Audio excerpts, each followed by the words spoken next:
سلام علیکم. امروزها بخشیده به سالگی استقلال جمهوری تاجیکستان در سرتاسر جمهوری تاجیکستان کارهای آبادانی و بنیادکاری شده ایستاده است. مخصوصا جوانان دهه ما نیز تصمیم گرفتند که غیر از راه اساسی که به اینجا هست یک کوچه ها رو نیز یعنی که هموار و منفرش نمایند و در برابر این برای آبادی ده سهم بزرگ خود را گذارند.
اگر بزرگ کارش بریم این ستیله او بگی اینا خیلی خوش فهمید خیلی یعنی من بگیرش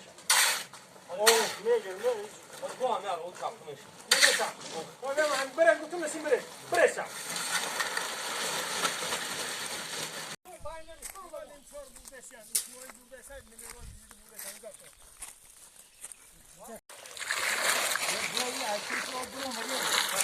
انا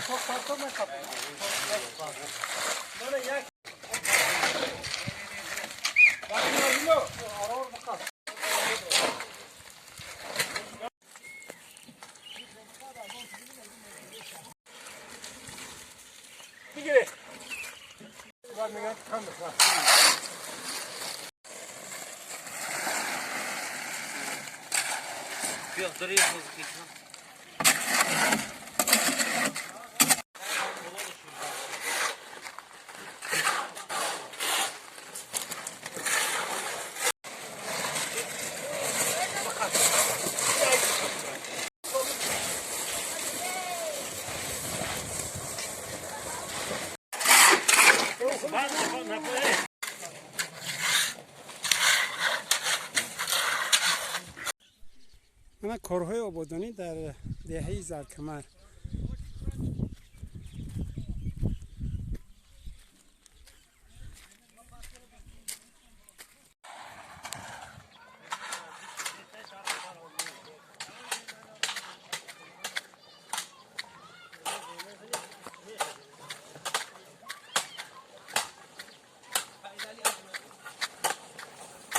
تمنای آن میکنم که خداوند صفی چنین جوانان سخاوتمند و آبادکار را زیاده بگرداند و هر یک سر کوچه و پس کوچه ها آباد و زیبا و دلنشین